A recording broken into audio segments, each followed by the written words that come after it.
Welcome everyone to Monday Morning Quarterback. I am Austin Culp with InflowCX, the Director of Sales here, and your host.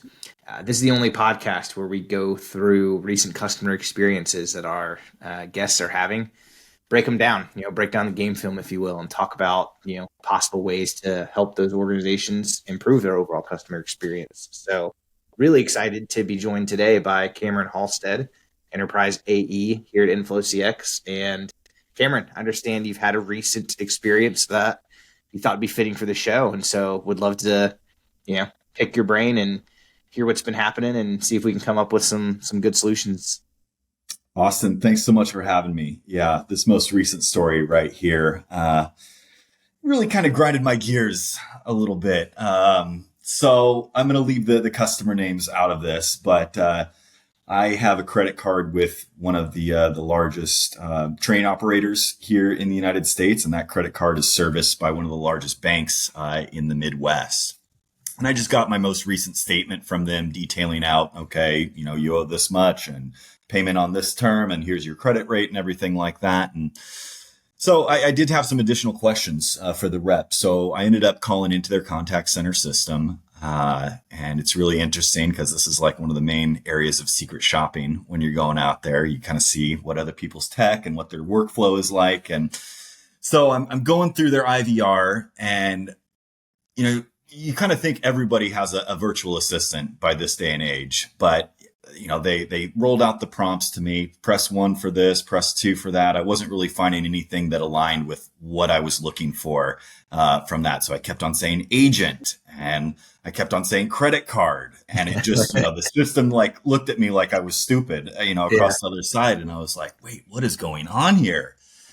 And, finally, I zeroed out more than a couple times. So I'm a little frustrated that the system is not picking up on what I'm wanting, and finally get transferred over to an agent. I explained the situation to the agent. She's like, okay, great.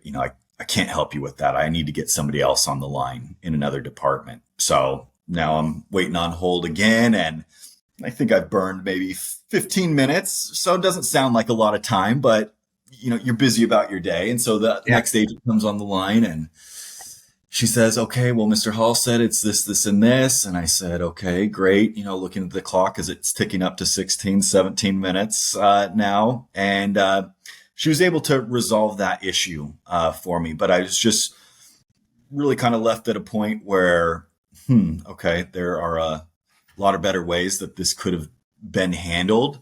And a lot of times these organizations, they just get stuck in a mindset of like, this is the way things have been done and it's working okay. So I don't want to try and change it or improve it. But really there's, I'm of the mindset that there's always room for improvement. And I know you're kind of that same mindset as well too. And was just thinking that this would be somewhat of a perfect application for some type of IVA or an intelligent virtual assistant on the front end of that call that could field and eliminate 2 agents time. So that was kind of like my first thought. But before I even got there, I was researching the bank online and trying to find out the best mode to contact them.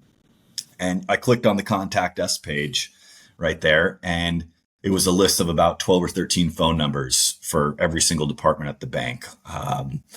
Again, you're gonna have that same experience. I was really looking for, someplace where I could chat in or I could text in or just email my question and set it and forget it for the most part, go about my day and get back into, my work or, doing something for my wife, what she needed. But that was really kind of the experience in a nutshell. Am I going to leave the bank because of that?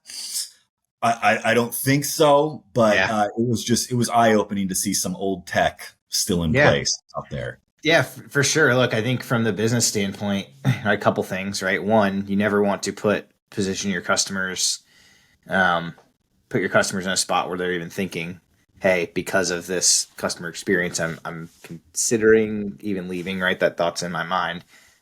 Certainly there are people who I'm sure have had, luckily for you, it wasn't like a, life or death scenario that you had to figure out, right? So. Those are high stress, and those are, hey, I didn't get this info. Yeah, I'm gone. But, also for the business, I think it's important, right? You said, 15, 16, 17 minutes time with the first agent and then the time to get transferred over to the second agent. I mean, that's a lot of, labor to Mm-hmm.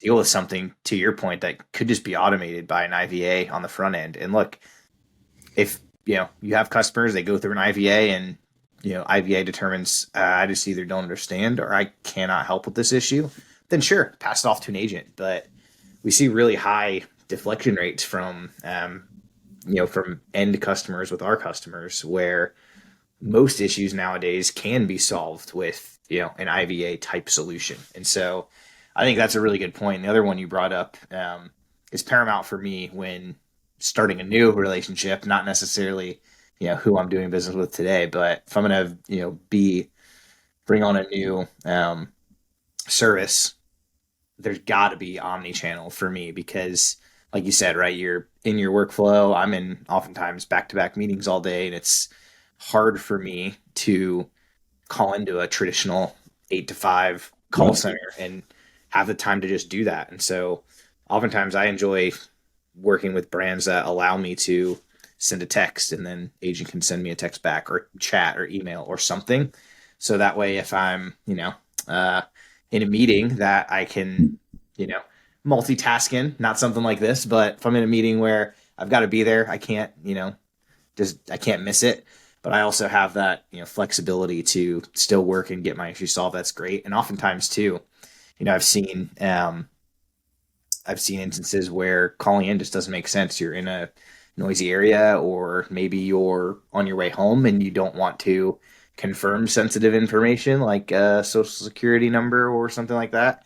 Certainly you can, type in. But even then, I think it's you've got to have a solution where customers can interact with you in other ways. And I think that's two really good solutions right there for this specific bank. And so that's great. Yeah, you touched on omni-channel right there, and just kind of, I don't want to say that almost creates a stickier experience for the customer. A lot of times, just like you and everybody else out there, almost, they want to talk to brands like they do their friends and family, and that's on the channels that they use most. Well, so whether that's SMS or email or chat, it just creates that another level of the relationship versus calling in, which is somewhat, it's just the most expensive option. It's definitely a necessary option for every single brand out there in certain cases, but it's the most expensive option out there. I mean, you could do digital service for 90% less the cost. So it's a huge win-win for everybody involved. Yeah, absolutely. Plus, with this one specifically, you mentioned, hey, they've got all these different numbers to call into. Give someone the option to email or chat or text in and or chat with you on social, and they don't have to go through all of that and call one number and talk with an agent and then decide they're transferred over, or even exit the queue and have to call back into a different department. So yeah, totally agree. The good news is there are solutions out there for these types of challenges, and this specific bank will largely benefit from a lot of that. If nothing else, it created a new prospect for me to start a relationship with out There there. you go. Always. Well, I love it, Cameron. Thanks for sharing your experience today. I think, to just recap sort of solutions, first and foremost, give customers the option to talk with an IVA or, some sort of virtual AI on the front end of your contact center if they do have to call in, because it can go a lot of different ways and maybe not have to interact with a human whatsoever. And option B, multi-channel, right? Give people the option to call in, because certainly there are some things that you're going to have to call in about, but text, email, chat, there's other ways to do it. You don't have to do it all at once either. So that's our advice. We have the benefit of, playing Monday morning quarterback on this podcast, but we know that every business doesn't. So, if you're listening to this and you're thinking, yeah, there's got to be better ways to solve what we're solving right now, please feel free to contact us. Happy to play Monday morning quarterback with you in your business just a little more proactively. Thanks for listening, everybody. Thanks, team.